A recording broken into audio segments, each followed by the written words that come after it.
This is Bilbao. This is the meeting point. And this is Slow TV Radio. Broadcasting not only to Bilbao, but around the world. Hello and welcome back to another edition of Round the Table from the meeting point here in Bilbao. And in a packed programme today, we've got a new game for you called What's the Origin? But our main topic of conversation is the future of English.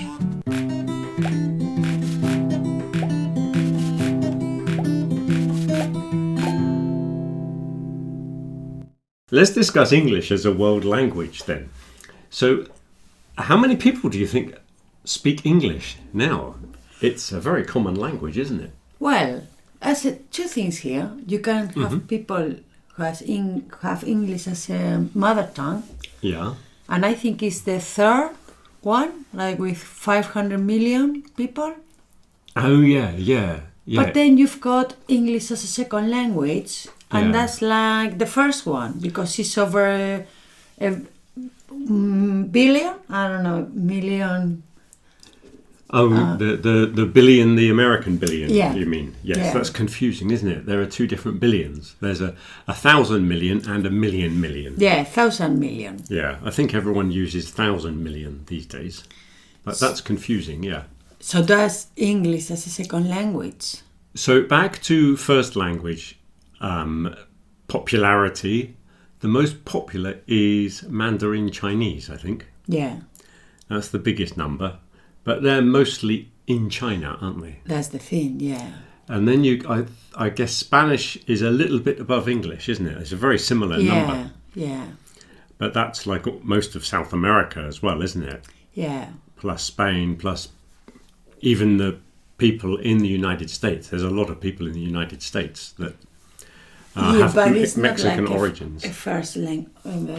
Well, for a lot of people that are new immigrants, if you look at population figures in the United States, this century, the vast majority of people have come from Mexico. If you look at the historic immigration, 100 years ago, there were lots of people from Ireland, for example. 150 years ago.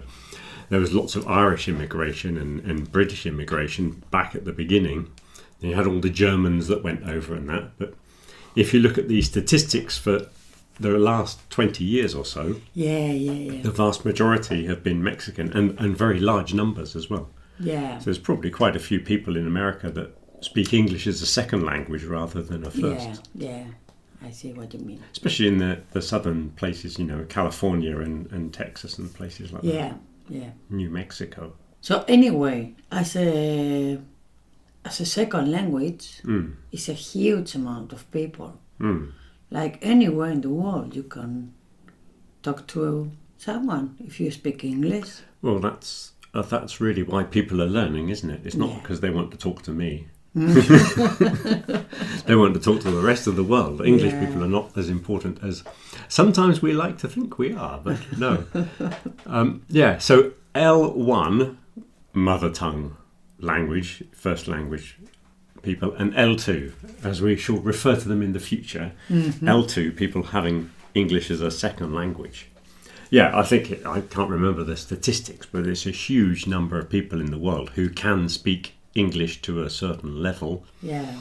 And hopefully they'll be listening to us now, all those billions of people around the world. They're all listening to our conversation. So what's the difference then when you are learning English, do you think? Do you have to take into consideration whether you want to talk to English-speaking people or the rest of the world? I think there's a preconceived notion or an antiquated notion that the English-speaking people have the correct form and everybody should emulate the English way of doing things. And I think that's a bit old-fashioned now.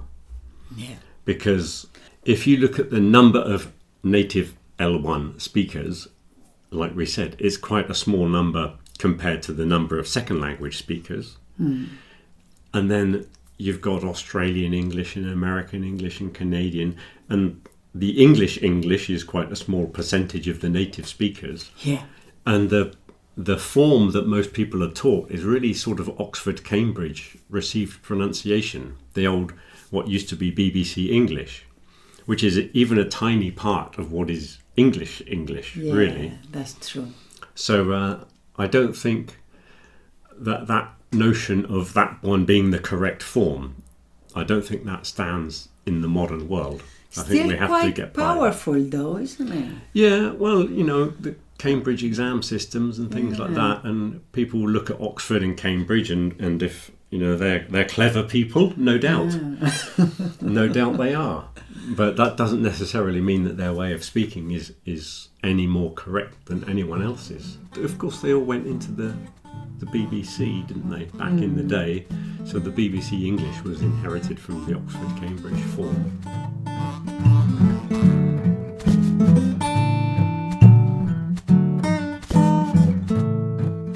But yeah, there are lots of ways of speaking English, and obviously in the last century the American English was a lot more powerful in the world, Yeah. even with its influence on British English, because we tend to watch a lot of American films and TV series and listen to the music, whereas the number of TV programs and films that we export to America is quite small by comparison, even though they like our music, of course. Yeah, but I think young people today are more used to American English. Yeah. Yeah. So what's your view of which is easier to understand? Because I've heard different theories from different people. Well, for me, it's British. But I think it's because I'm used to British.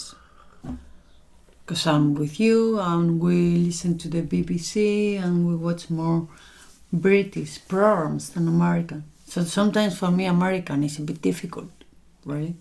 Yeah. I find it difficult when we're watching some of these crime investigation programs. They do seem to mumble a bit, don't they? Yeah.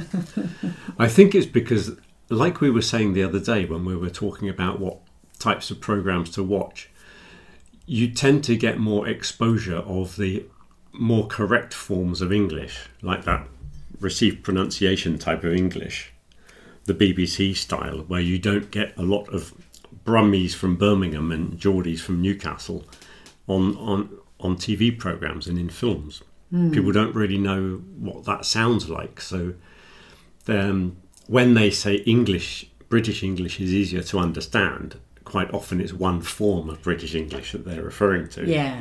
But if they met a Geordie, like Yeah. when I first met Geordies, I didn't know what they were talking about, and they're supposed to be from the same country as me. Yeah. Well, what about in Devon? That's not easy either, is it? There are Sometimes. some Devonian people that seem to have their own form of language, yeah.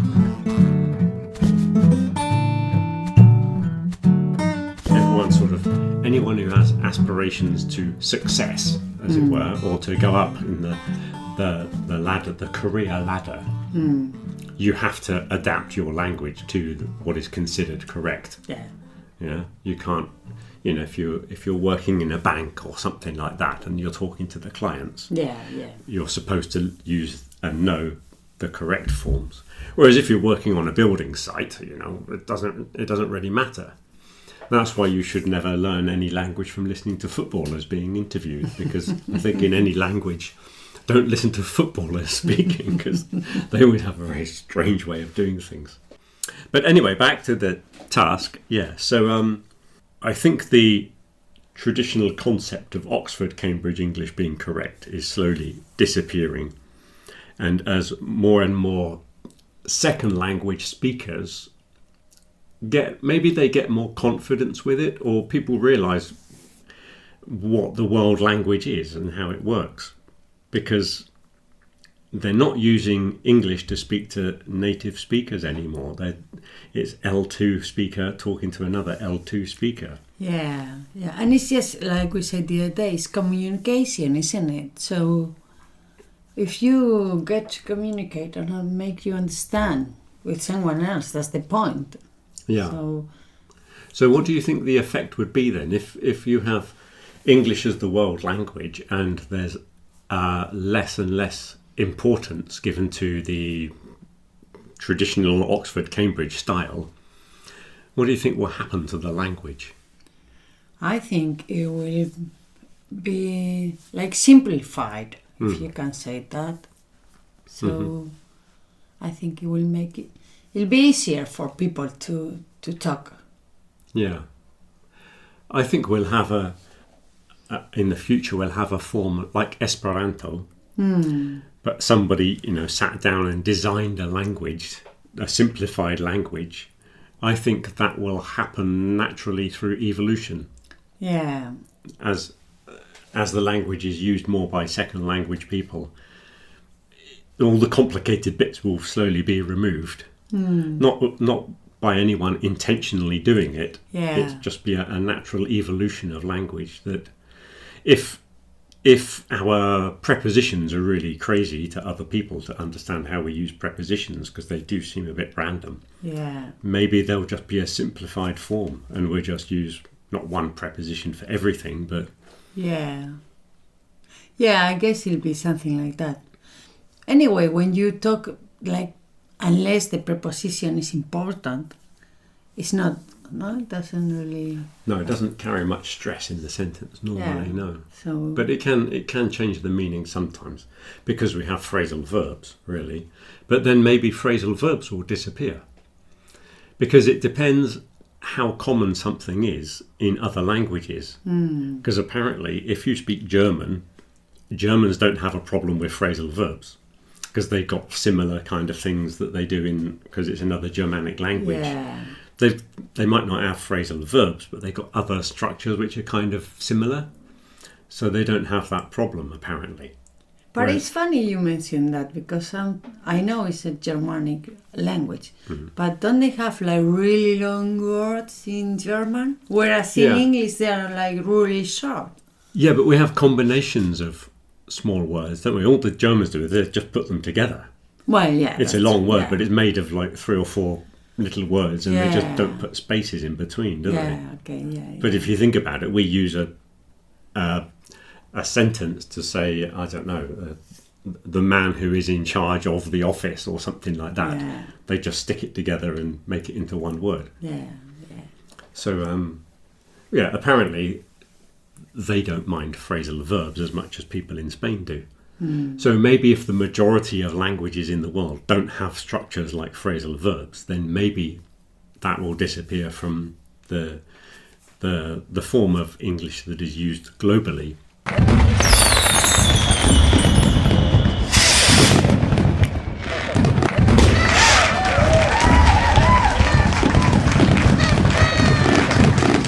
It might remain in England amongst the native speakers, but I think as time progresses, the British form will be like, for most people, like reading Shakespeare or something like that, some antiquated, yeah. very interesting if you want to study it, but really not necessary and not that important in the world. Yeah, yeah. And there has been, I've read reports that some of the language that young people in England use now is influenced by other languages around the world because they spend more time online in chat rooms talking to other kids who are using it as a second language. They spend more time doing that than talking to their parents. Yeah. So normally you get the language from your parents. You sort of imitate what you hear. Yeah. But now, if in the past, like I was saying about those people that live in small villages who have very strong accents, it's because they imitate what they hear. Yeah. If you're exposed to other ways, if you go away to university, you're exposed to all the different accents from around the country. So you start picking up other bits or losing the things that make your way of speaking peculiar. But then if you spend a lot of time in an online chat room and you're communicating with Italians and Spanish and Germans and Chinese or whoever else there is in the world in that chat room, if they're all using these grammatical structures, you're going to start imitating it, aren't Yeah, you? that's very interesting, Yeah. isn't it? Yeah. So when people here say, it depends of, don't they? Yeah, Everyone yeah. here says it depends of because it's a Spanglish thing. And I say, no, it depends on. But I think eventually if everyone keeps saying it depends of, I think we're going to change eventually. Yeah. Didn't it happen as well with a preposition that people used to say Yeah. on the weekend? Oh, or- on the weekend is a new one, yeah. I was always telling people to say at the weekend, because that's always been the preposition. Yeah, But now on the weekend has taken over, yeah. yeah. I don't know how that change came about, if it was an outside influence from other languages. But the Well- preposition changed, yeah. But the thing is, languages are always like in evolution, aren't they? They're not the static things. So Yeah. And they're influenced by each other. Because even the English teachers I know in Bilbao, sometimes we say things and they're exactly the same as the students say them. yeah. Because we hear the incorrect form so many times that Yeah. eventually it sort of becomes correct. yeah. So we start saying it depends of instead of depends on. Do you think the changes in English are faster than in Spanish, for example? Because here we've got the academy, and Yeah. they make the rules, so everything I think is slower. Whereas in English, it's just people using the language. No Yeah. one to tell you what to do, what to say, how to use it. Yeah, yeah. Now the books come yeah. after. Yeah, this is true. The grammar book reflects what people do with the language. We don't do it because someone gave us a grammar book. We just do it. Yeah, so there's a lot more fluidity. There's a lot of inventiveness as well, I find. People like inventing words. You invent phrasal verbs, don't you? And you know what prepositions you use. Yeah. Lots of people invent phrasal verbs. They can be invented like spontaneously, and then they can be in one conversation and never heard again.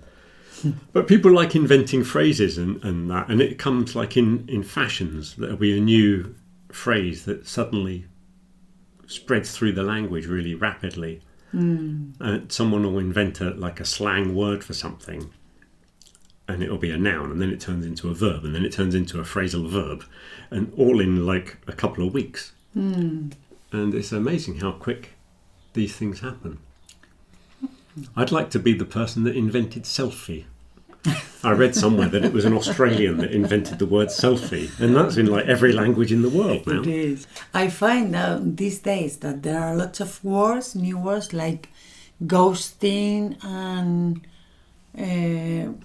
Well, there are lots of new things in the world, aren't there? New Yeah. trends yeah, that, like we were saying about technology, how words are adapted to new technologies, but there are new things in society. like Yeah. behaviors and everything.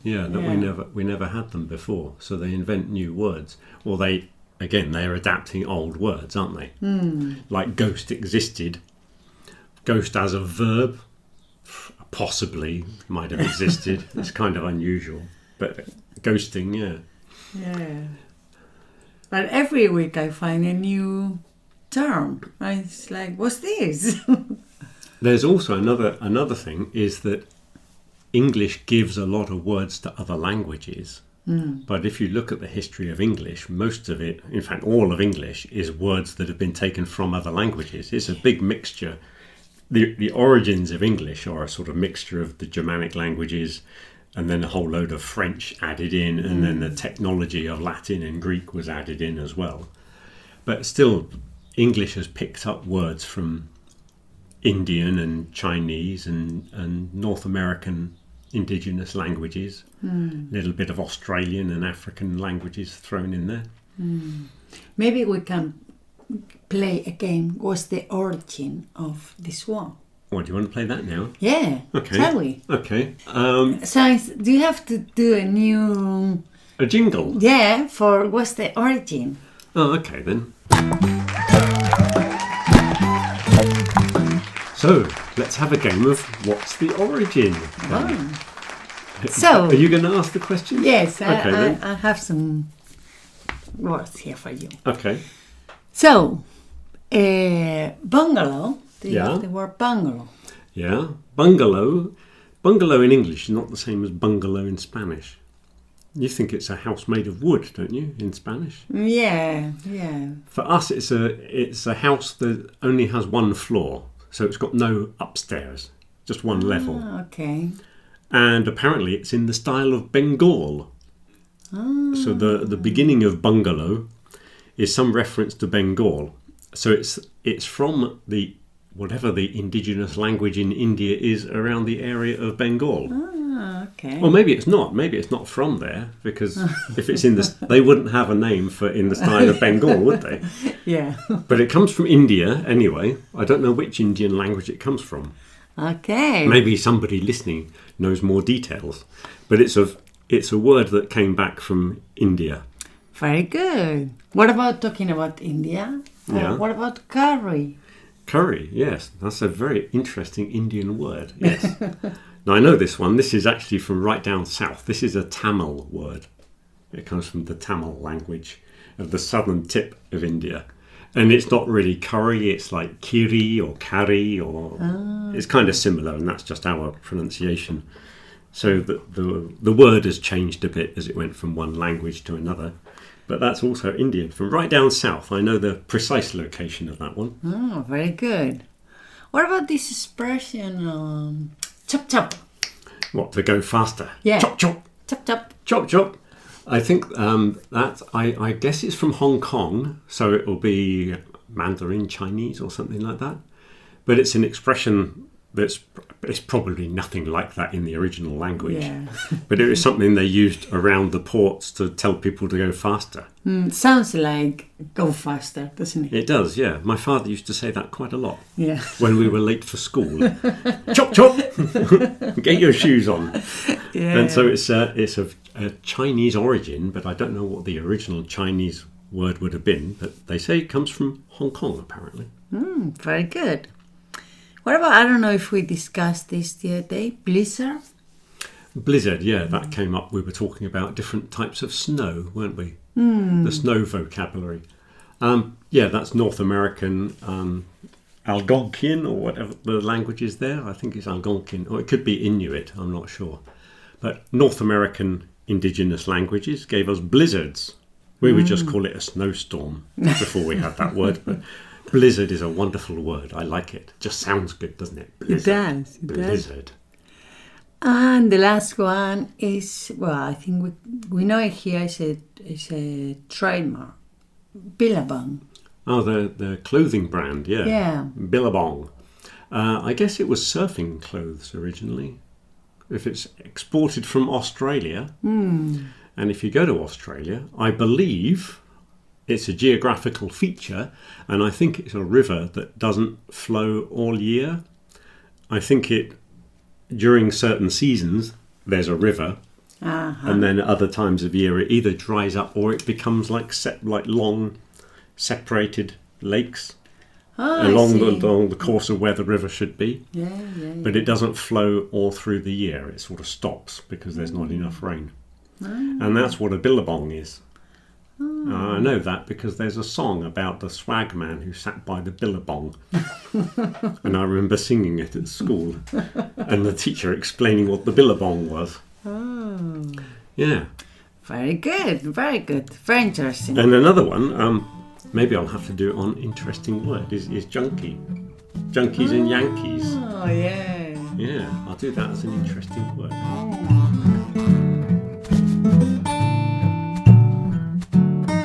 Anyway, back to the future of English then. So we get some simplification coming up. Yeah. And then we've also, the simplification will come about because there's this thing about the L1 speakers who are talking to L2 speakers.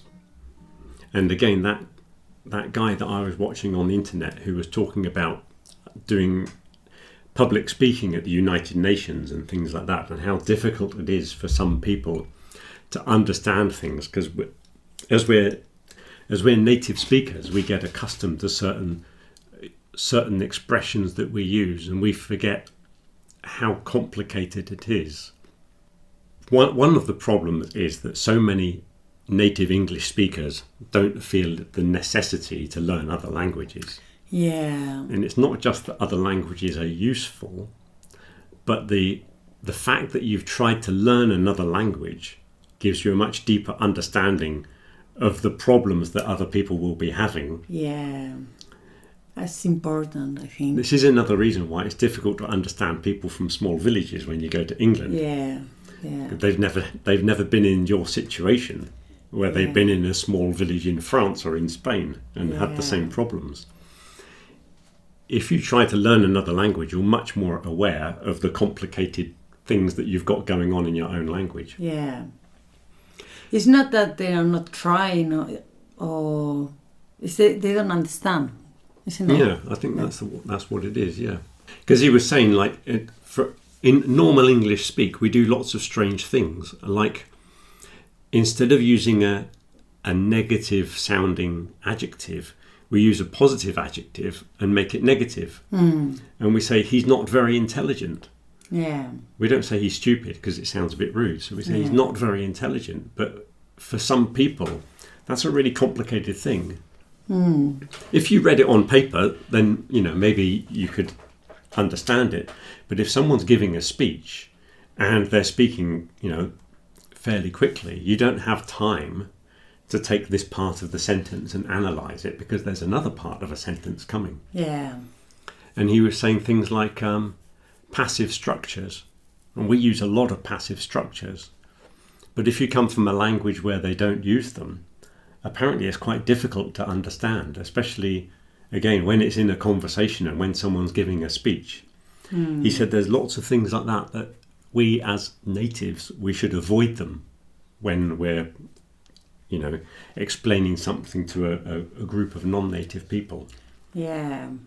So I think that feeds into that idea of the simplification in the future, where there'll be a standard grammar that the bits that are similar to all the other world grammars, and the bits that are more strange British quirky things will disappear because people won't understand them when we use them. Yeah. And plus those people are not going to use them when they're talking to other second language people. Yeah, because even if we do it in our L1, like you say, it's more difficult to use it in the second language. Yeah. So, yeah. And when you speak a second language, you tend to use a lot of the structures of your own language. Sometimes you use your own grammatical structures, which causes mistakes. It's a mistake in the second language. But if there are similar structures that you're comfortable with, you're probably going to use the structures that you're comfortable with because they're similar to your own structures. Yeah. Passives is an example because we hardly use passive voice. So we say, instead of using the passive, I think we will say they. We have that pronoun. Yeah. We don't know who they are, so we say they. Yeah. And you would say somebody shot him rather than he was shot. Yeah. Because we would say he was shot. Yeah. You'd like to have an agent in the sentence, and say somebody shot him, because that structure is just easier to go to for you, It's more accessible, as it were. Although the passives, people can do them, but it just requires a little bit more thought, and it's not your natural go-to structure. So some of the other things that happen when you're talking to the first language people, as well as phrasal verbs, which will have to disappear for a lot of people, there's a lot of slang, isn't there? That and play on words as well. You use them a lot, don't you? There's a lot of wordplay goes on, and a lot of idiomatic expressions. And again, if you are a first language person who's accustomed to speaking to other first language people, everybody always understands these expressions, and you forget that they sound really strange if you come from another language. But it's just expressions that they use in business, which in American English are kind of cool things to say in business. And so people in England start to copy them because we like to copy the Americans, which makes you sound cool. But then if you're saying it and you're in a meeting with a load of French people and Italian people, they're going to think, what's he talking about? It's not going to make any sense. So we've got all those idiomatic expressions, which, even though a lot of idiomatic expressions do correspond to other expressions in other languages, sometimes they're a bit weird, especially when there's like lots of sporting expressions and things like that. Like we use kick off quite a lot to start something, especially meetings. And if you say to someone, "Oh right, we'll kick off at 3 o'clock," they might not know that you're referring to like the meeting starts at 3 o'clock. Yeah. That comes from football, by the way.